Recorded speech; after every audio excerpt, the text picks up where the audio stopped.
Bonsoir, 7 minutes avec consacrée aujourd'hui à ma prime Rénov'. Oui, elle revient, c'est possible depuis aujourd'hui après une suspension de 3 mois. Alors c'est un dispositif qui vise à mieux cibler les ménages modestes et les logements les plus énergivores. Quelles sont justement les nouveautés? Éléments de réponse avec mon invité. 7 minutes avec Roger Lemaire. Bonsoir Roger Lemaire. Bonsoir. Merci d'avoir accepté notre invitation. Vous êtes directeur du service technique pour l'association Comal Solia 51. Alors, ma prime Rénov', je le disais, était suspendue pendant 3 mois. Elle a repris justement depuis ce matin.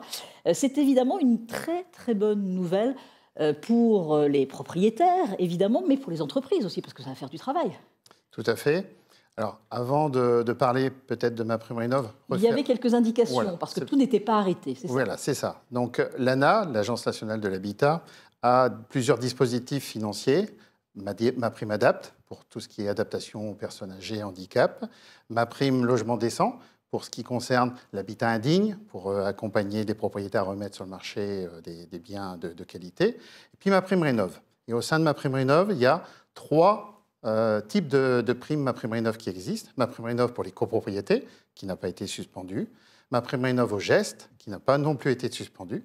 Et puis, ma prime Rénov' parcours accompagné auquel vous faites référence, qui a été suspendue donc, depuis le 23 juin dernier. Exactement, mais ça reprend justement pour tout le monde, et ça reprend pour cette prime Rénov' depuis ce matin. Alors je le disais, hein, c'est vrai que c'est intéressant pour les entreprises, parce qu'il va y avoir plus de travail pour les propriétaires aussi, mais il y a des changements, des nouveautés, avec une priorité aux ménages modestes pour des travaux de rénovation énergétique.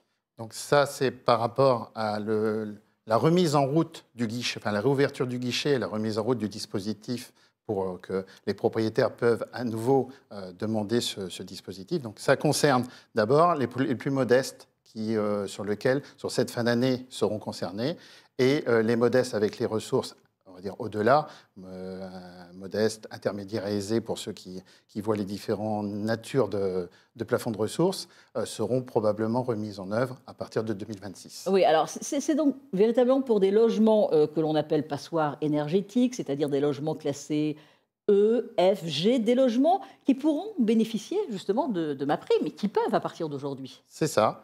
Donc l'objectif de ce dispositif est d'apporter une réponse d'ampleur à l'échelle du logement et de pouvoir permettre au moins 2 sauts de classe énergétique sur on va dire, le graphique du DPE.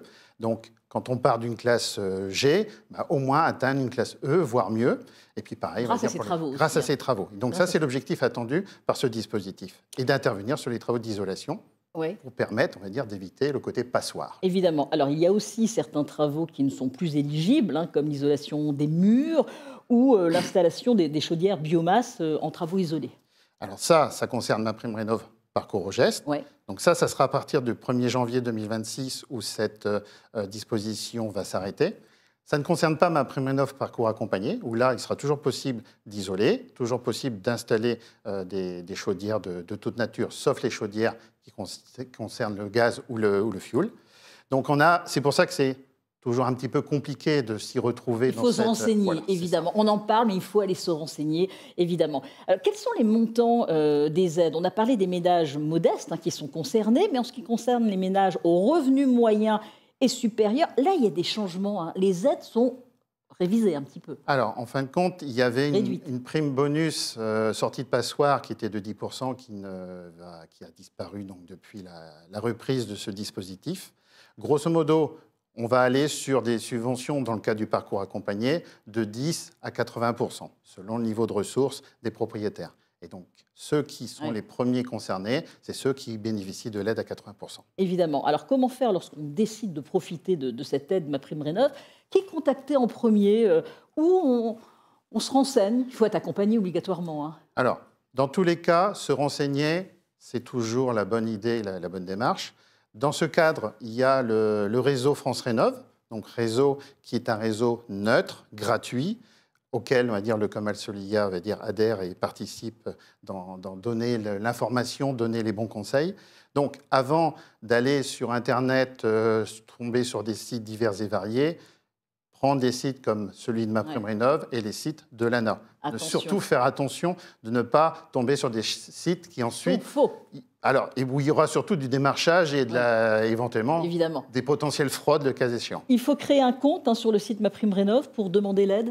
Alors, il faut créer un compte, mais pour l'idée, on va dire, générale et puis le bon accompagnement, avant de commencer peut-être à ouvrir un compte, déjà savoir ce qu'on doit faire et comment on doit le faire. Oui. Donc, quels sont les travaux les plus utiles selon sa situation, selon ses besoins, selon son logement. Et puis après, à ce moment-là, enclencher les démarches. Mais là, il y a tout l'accompagnement aussi au titre de France Rénov'. Ouais. Combien de temps pour recevoir cette aide? Est-ce qu'on doit payer justement les travaux et on récupère après? Alors, quand on parle de MaPrimeRénov' parcours accompagné, les travaux d'ampleur, il est possible, notamment pour le public qui est concerné par la réouverture du guichet, d'obtenir des avances. Donc, sur le montant accordé par l'ANA, il sera possible d'avoir des avances pour commencer à payer les entreprises au fur et à mesure de l'évolution du chantier. Quand on est sur MaPrimeParcours au geste, donc celle, on va dire, plus ponctuelle, là, il faut avancer et c'est sur présentation des factures qu'il y aura les prises en charge et les remboursements. Mais dans tous les cas, il faut monter un dossier sur la base d'abord des devis. Attendre l'acceptation de ce dossier pour ensuite commencer les travaux. Bon, de toute façon, il faut être entouré, il faut se renseigner, il faut aller dans tous les bureaux et puis dans les associations comme la vôtre, Oui. se renseigner. Évidemment, il y en a dans différentes villes pour pouvoir être accompagné et ne pas faire n'importe quoi, évidemment.